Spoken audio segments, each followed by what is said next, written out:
Hello and happy holidays. We're here near the end of that final corporate work week that I refer to as hot potato week.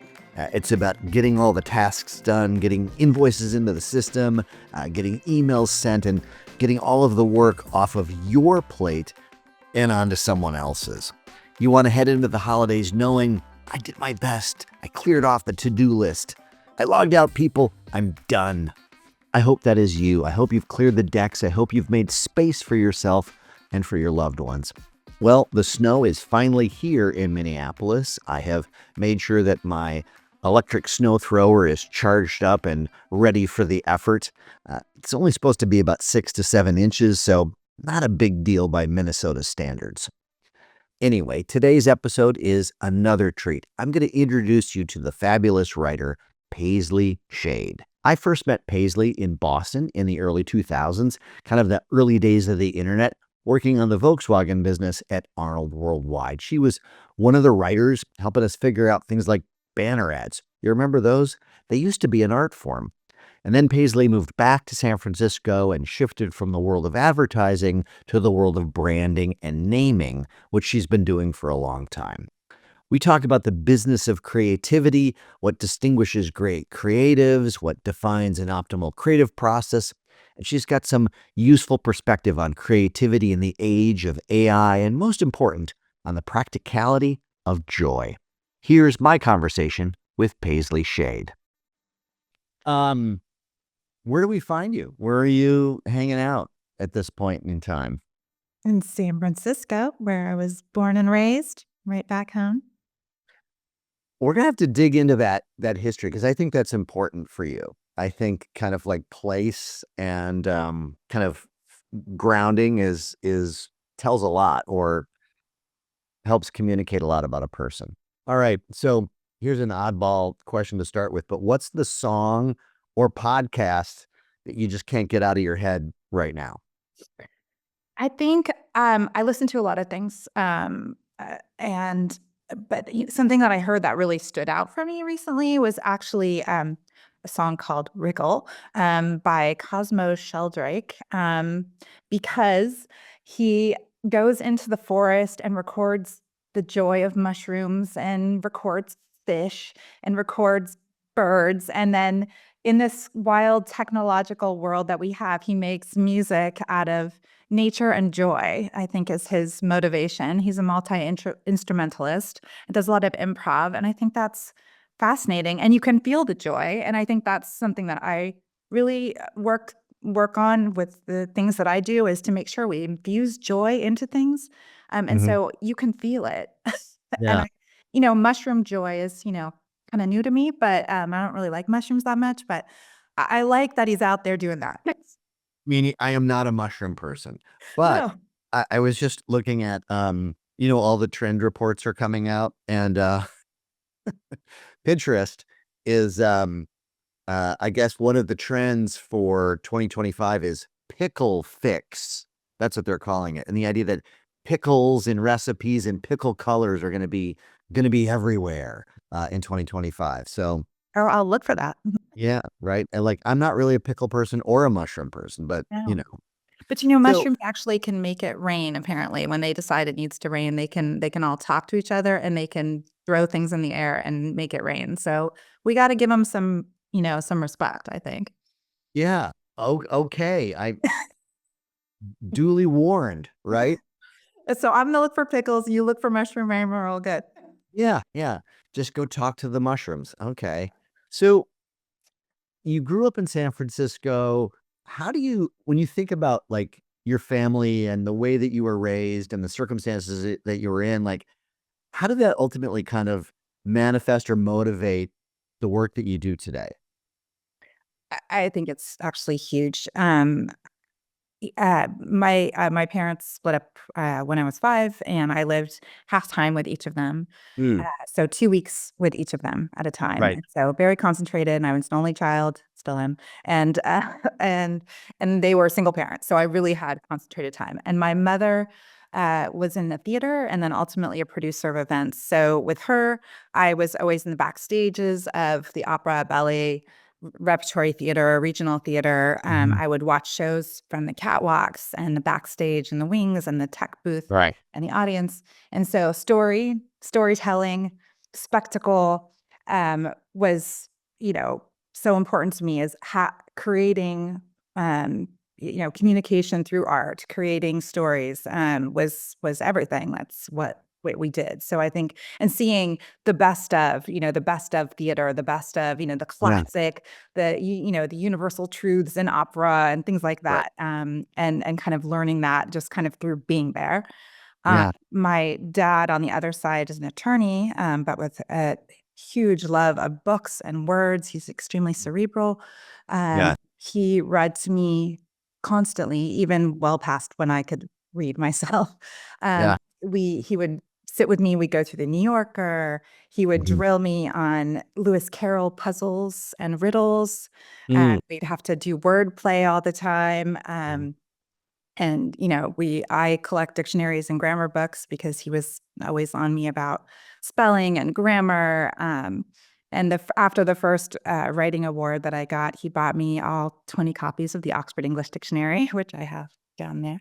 Uh, so, the whole volume, all the full set. Right. So, I mean, words for him were everything, and story for Mhm. my mom. So I think words and story, I mean, what else do you need, right?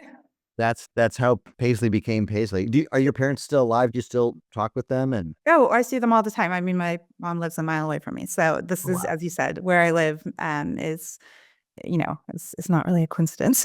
So a lot of clues were put in front of you, a lot of exposure. Um, how did you translate that? Like, was it clear to you, like in high school or college, that like I'm going to be a writer? Like, how did that path evolve to that realization that like, oh, I'm a creative person and I can make a living doing it? Mm. Um, I mean, I kind of probably started really writing stories. Well, certainly very young. I read a beautiful story when I was 7 called He a Duck.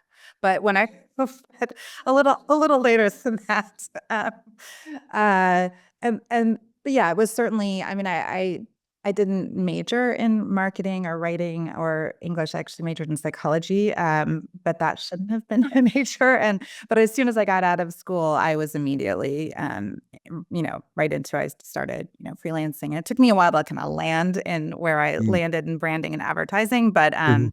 took me a while to find that. But I was writing right from the start, so that was Yeah. always the dream. So you had proof that, oh, I have an ability to wrangle some words and people give me money for it. Yeah, yeah, and Mm. that's cool. Yeah, It's right? it was really it was really fun, and I did Right. some really neat projects early on that showed me the range of things. I mean, I did do an internship in film development where I was, reading a lot of manuscripts, and I was like, "This is not what I wanna do." I mean, so I just kind of find my way into, what Yeah. kind of writing, worked, but Well, yeah, and it's important to kind of learn what you don't wanna do yeah. as much as kind of learn the areas that you think you might wanna work in. So in that journey, you obviously come across other kinds of creative people, designer-focused people, other writers and things like that. When you think about, like, the characters that you've met, throughout your career, like, what are the habits or behaviors that kind of define the best?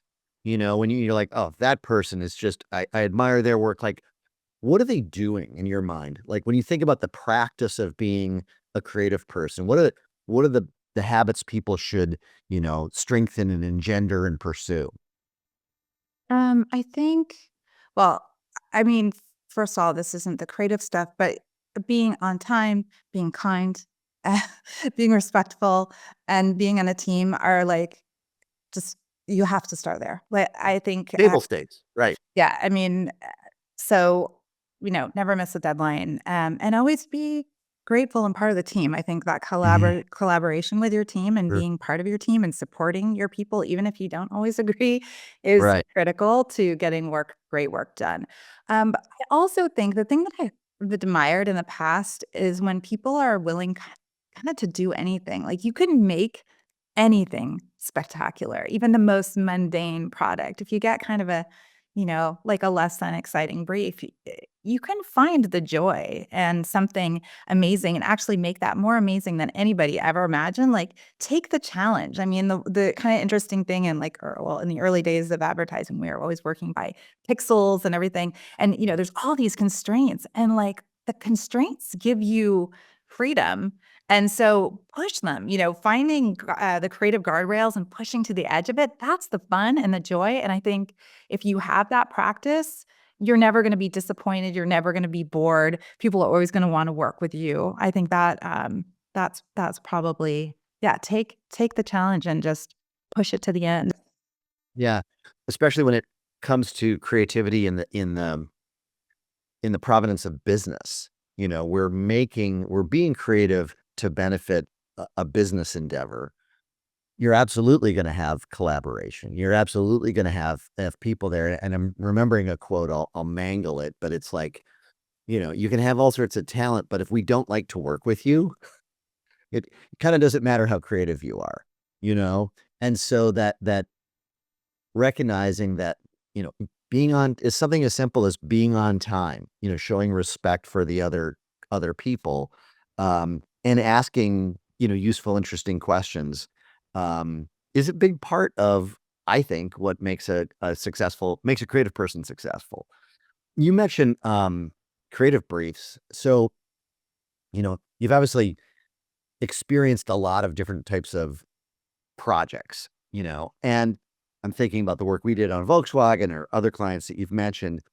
Talk to me about, from your perspective now, what's the optimal process? I'm referring to creative briefs. So when you think about the briefing process, like, what's in an optimal brief for you? What is it? A document? Is it a meeting? Do you go walk through the park? Do you listen to a Google Notebook LM podcast?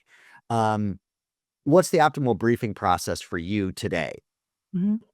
I write a lot of briefs, and I like to write briefs, Mm. because they matter. They make Yeah. the work. Like, if the brief is off, the work is off, the end. Yeah.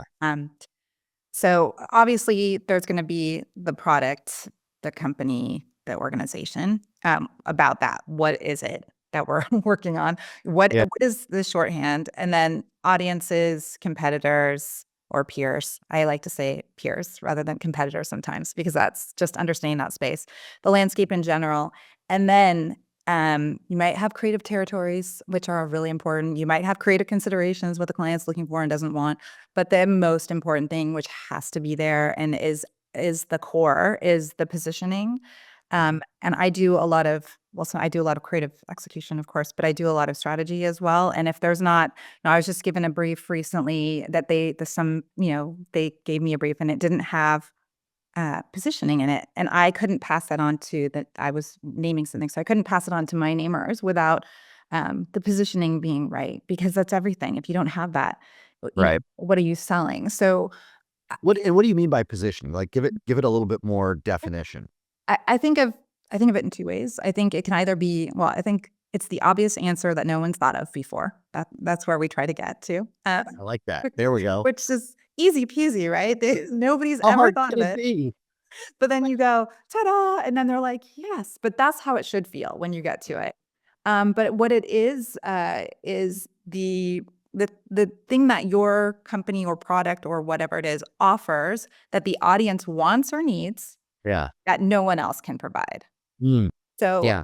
I mean, let's say if it's a chocolate bar, you're not gonna say, "We have a chocolate bar." It's gonna Right. be like maybe there's a little spice in it and that little bite that you take, and that's what you're selling. You're selling that little bite that of delight that that's the core. And you can create names on that, you can create voice on that, you can create Mhm. messaging and social media campaigns and all sorts of things. You can't base it on a chocolate bar. You have to base it on the magic that you uniquely own as a product. So we have to find that. I agree wholeheartedly, and I too I'm guessing that you're a little surprised here in 2024. There's been a century of education and practice, and people have obviously written books about how our marketing and advertising functions. And yet, here in 2024, we'll get a brief that doesn't have positioning in it, doesn't have an insight, kind of has all of the information. I say that a brief sort of has two functions. It has information. So you're like, okay, I'm aware of the peers, I'm aware of pricing and specs and things like that. But it's lacking what I call something that will inflame. A brief should inform and inflame. And to me, a really good insight or a really good positioning just gives you this crazy sense of hope, that like, oh, we're going to come up with amazing names for this. Talk to me a little bit about how your career has evolved since then in terms of, you bring up naming and branding and strategy. Like, how do you describe the work that you do today? And I'm curious about like, what do you see as kind of the nature of words and writing here in late 2024? I worked in advertising for a long time, and then I switched to branding, which was surprisingly different. Mm. And Yeah, talk uh, about that. What's the difference? well, I think that there's so many differences. But I mean, I thought they were going to be the same, and I was shocked when I think it's about view, how far ahead you're looking. With advertising and social media especially, you wanna know what's hot right this moment. Like, you wanna hit like, if there's something hot, you need to address it immediately, Mm. like, within hours. So you need to be aware of what's going on, and where culture's going. And that's a habit I still have, and I love it, and I'm still try to keep on the pulse of everything. Branding, you're trying to create something that's gonna last 50 years, 100 years, or at least 10 Mm. years, 5 years. So you have to look at, like, what are the kind of larger what's the larger perspective, the deeper, farther perspective? How does society feel? Like, how will it trying to predict how society will feel 10 years from now, which is hard to do. So it's interesting, like, even just in an office, advertising people will be talking about more current things and branding people just aren't talking about that as much. So it's kind of a different vibe. You're also talking to different levels of a company when you're working in advertising. You're tending to talk to maybe the CMO, and often with branding, you might be talking to the CEO because it's a different group of people. Um, so but now I do both because I really believe if you can come up with a strategy, and since I know how it feels, across the board to get briefs and to get strategy decks and to build strategy decks, it's really fun to work on both, or to come up with a strategy, come up with a name, and then write the website, and then create brand, voice and messaging. It all works really well together. Oh, the other thing about advertising is you see your work in the world. With branding, oftentimes we create stuff and I may have done the whole strategy behind a company, the voice and the messaging, but I won't see my words in the world. I might, Mhm. I just see the essence. Yeah. You see an interpretation of them, Yes. right? It's sort Yes. of branding might affect behavior and kind of structure. That's really interesting. So advertising is sort of time-based, or you're saying the distinction between advertising and branding has to do with time. One is more immediate, one is more lasting. Though sometimes if you get lucky and you have an advertising campaign, It it can lasts. suddenly Oh, yeah. become The the brand. brand and Yes. drive. I mean, I think about, Snickers, "You're not you and you're hungry," 15, 20 years now. Like I maybe not that long, but that advertising idea has essentially consumed and become the brand of Snickers as it has evolved over at least a decade, right? Oh, yeah. No, there are tons of examples of advertising campaigns that have become the brand. And, there's brand work that, goes out in the world as well. So I think it can work both ways. There's lots of crossover, and why I love them both so much. But initially, it was a little jarring. Uh, and I also, and some branding words, obviously, if you name a company, that's going to be out in the market. But that kind of hidden behind the scenes of, as branding versus advertising is really right out there, and Mhm. you're in it. Although Yeah, sometimes that's true. I've worked on packaging too, so it is fun to see, like my words on yogurt containers at the grocery store. I like that. So I wrote that. absolutely. I mean, sometimes that happens. Well, and that kind of hits on another topic, which is when we think about, the pace of change and the idea that a brand is supposed to prevail, to sustain for forever, right? If done correctly. And yet, we have like Al Gore invented the internet, and all of a sudden everybody's stuff got thrown up in the air, and things got reimagined, and then, smartphones and broadband and then social media caused yet another transformation in the marketplace. Um, how do you, like, coach people? How do you advise when you're working with clients and you sense that, like, the crux of the problem is the pace of change or technology? Like, how do you advise people to, as a creative person, like, how do you advise people in that context? I think about that a lot these days. Certainly. I mean, I Yeah, think a and lot we'll of get to AI. Yeah, we'll get yeah, there. that's kind of where I mean, technology, a lot of the things we've adopted new technologies because they're better, they're faster, they Mhm. work more efficiently. And so those make sense. It takes a little adjusting. My goodness, we've all certainly had to learn new programs. It was just used to be Photoshop and now everybody's in Figma and FigJam Yeah, and and right. um I think a lot of changes have also come because of the pandemic and forcing us apart and forcing offices to close and putting us all in our own little bubbles. So I think a lot of changes become about, Mm, collaborating online and Google Docs and all of those new things. And and it's hard sometimes to change. But we have to to stay relevant. I mean, that's this is yeah. part of the job.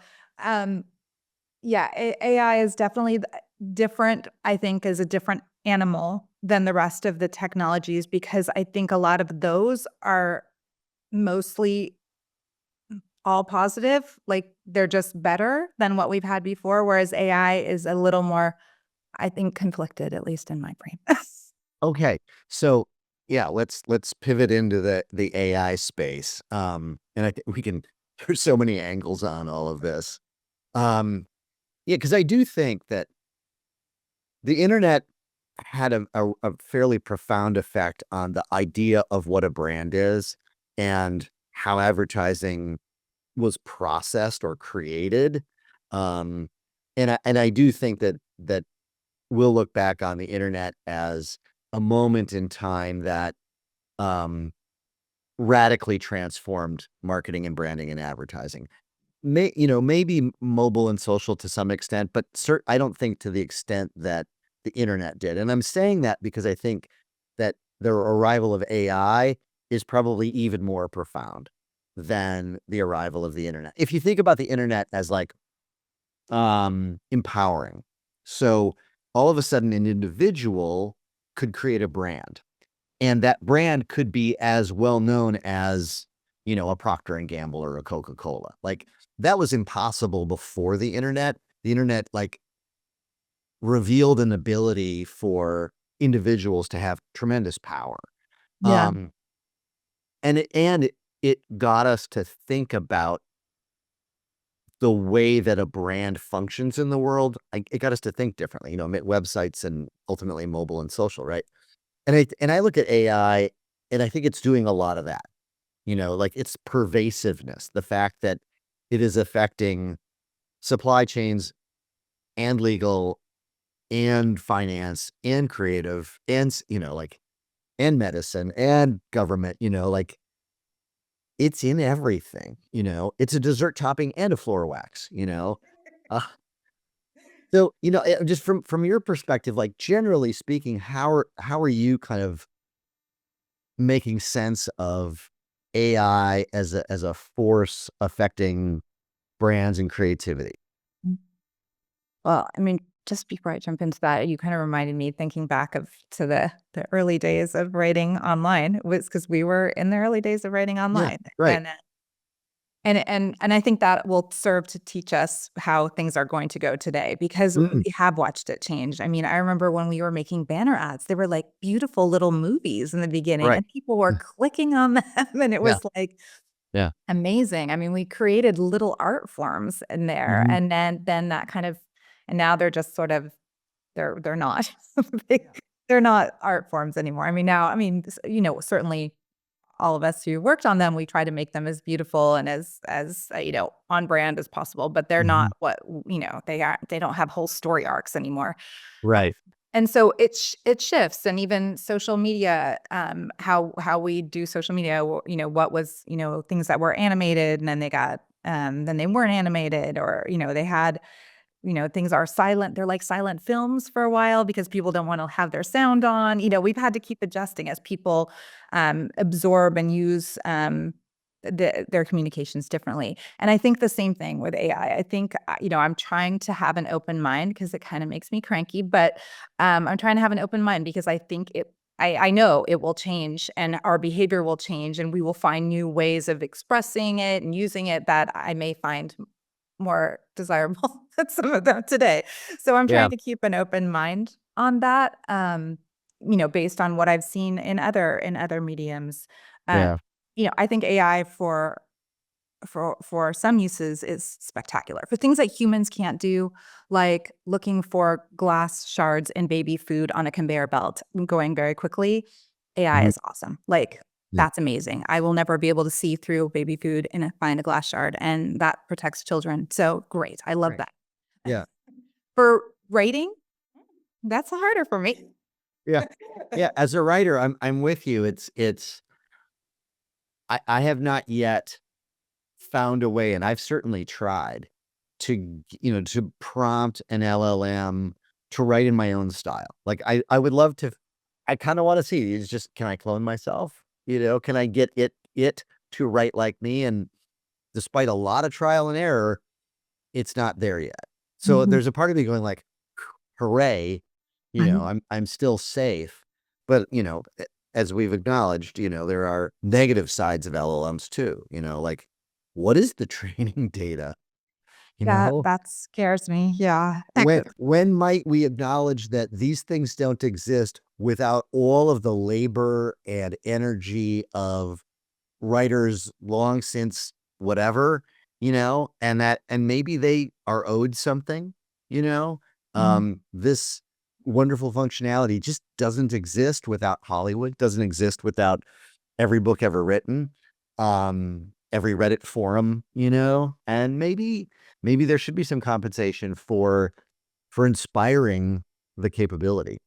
Mhm. And it's just not that great. I Right. mean, it's I promise every client that I work on at this moment that I will not use AI, and I don't. I just don't. Mhm, I, like, full on don't. But I have been asked by many clients to fix things that they had written by AI. They're like, "Look, mhm. I kinda wrote this script. Can you, like, make it good? Because AI wrote it." And I'm Yeah, like, right. Well, "Yeah."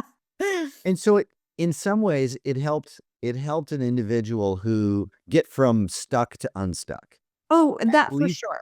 Yeah. you know, and now they realize the value in having you come in and edit, that you're going to be better, and so you're worth the investment of resources to have you improve something. So you don't use an LLM for, like, research or kind of like early stage, like, strategic organization work? You kind of can't avoid it, like, Right.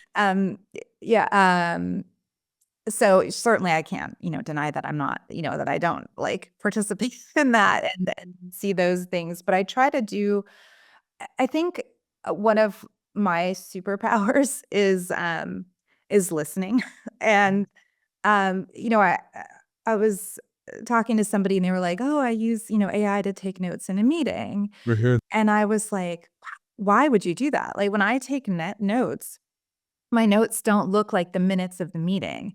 Mm, I don't write down what people say. I write down mhm. what I hear, and those are Yeah. not the same thing. I have arrows and stars, and I, like, like and I create, like, what I'm hearing from them, and it does not resemble what was said in the meeting. And AI is just gonna spit out what it heard, and Mhm. that's not good enough for me. Mhm.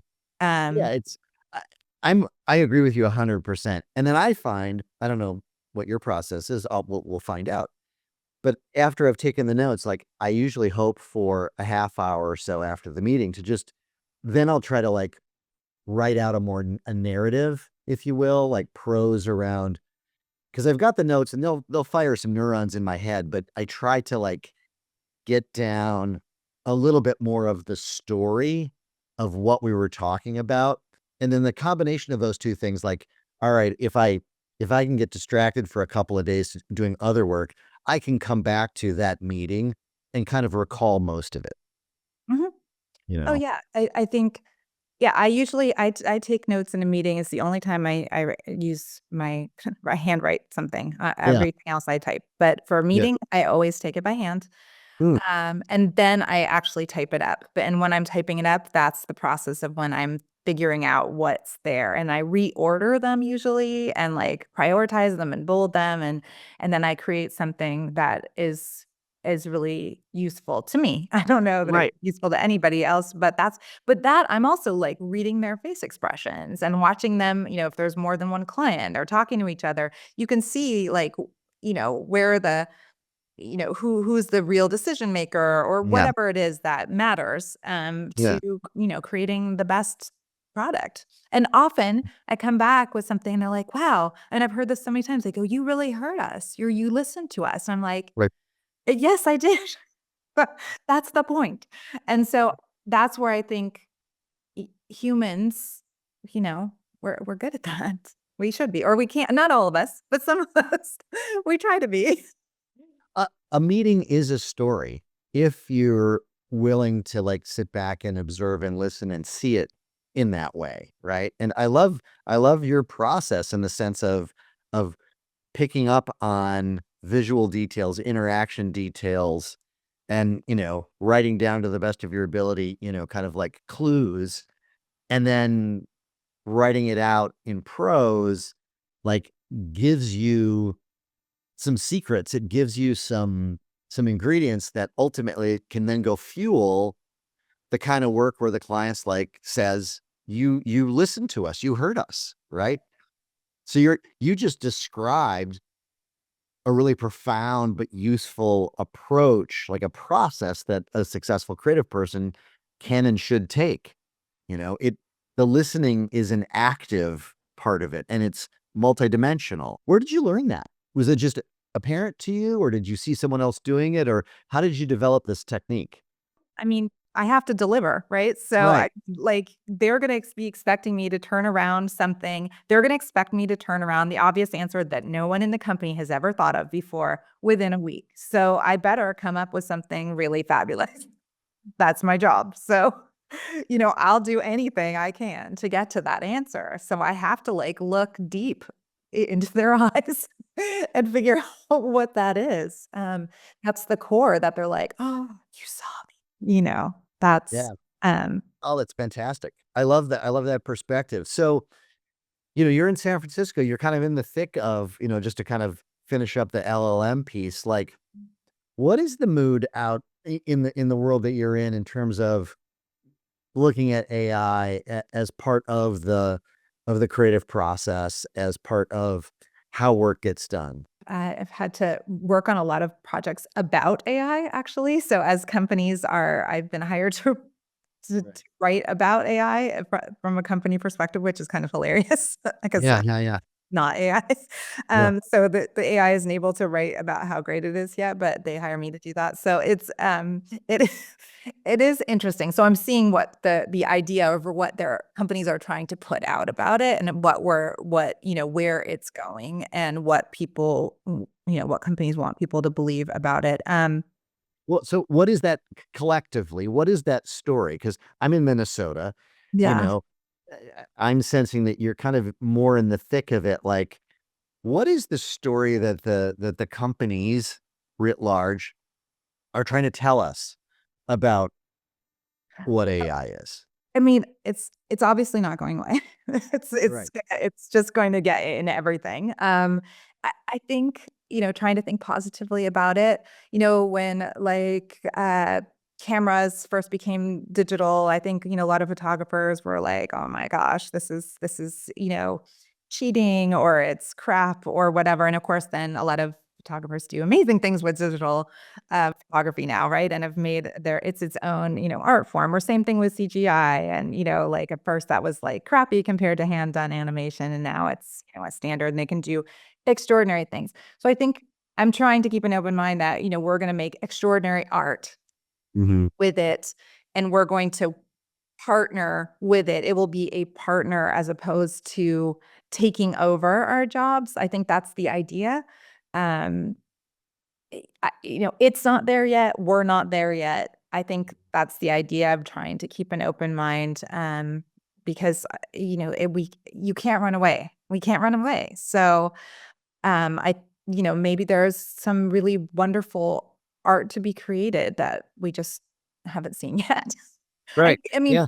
but that's on us. Right. We're the creatives. So like You're if we're not seeing it yet, well, we better make it, you know. 100%. I agree with you completely on all of that. So, what else are you noticing out there? What other forms of creativity are inspiring you in this week, this period of time? I try to infuse a smile and everything, and I know that sounds cheesy, but I really feel like people can feel it on the other end. Like if you have joy, if you have passion in your work, if you fall in love with your project, they feel it and they can fall in love with it too. I think that's the only way actually that people can fall in love with a project is you have to fall in love with it. So when I look for other arts, like I mentioned that song earlier that had joy infused in it. And I've seen there's a ballet company here and at first it was kind of weird. They kind of all smile when they dance. Like it's not San Francisco Ballet, but a kind of a smaller one. But it becomes infectious and you're like, well, it feels authentic, and you are suddenly like, I feel so much joy watching this." And so I think, we can easily get bogged down and stressed out, and God knows I am sometimes. But but if we can keep finding that joy, keep finding, that passion and, re-fall in love with what we do, work with our teams, find that support system in the community of our work is so important. That's inspiring. That's when you go, "Gosh, I'm so lucky to be with these people, to be doing this thing, to be creating this. I'm so proud of the work that I did." I mean, that's everything. So, but you have to put it in right from the beginning. That smile has to go in at the strategy stage, for it to come out at the end. How could we top that? That right there, boom, mic drop. See, what did I tell you? Paisley Schade and the necessity of joy. Thank you so much, Paisley. I'll share a link to her bio and to that song about the mushrooms. I'll put all that in the show notes. So anyway, this one wraps up 2024 for the Curiosity+Courage podcast. Thank you for listening. I hope you've enjoyed the conversations that we've had, and I hope you'll appreciate what I've got lined up. More writers, creative leaders, creative technology visionaries, AI visionaries, they're all coming here in 2025. Now remember, when you're shoveling lots of snow, lift with your legs, not your back. Until next time.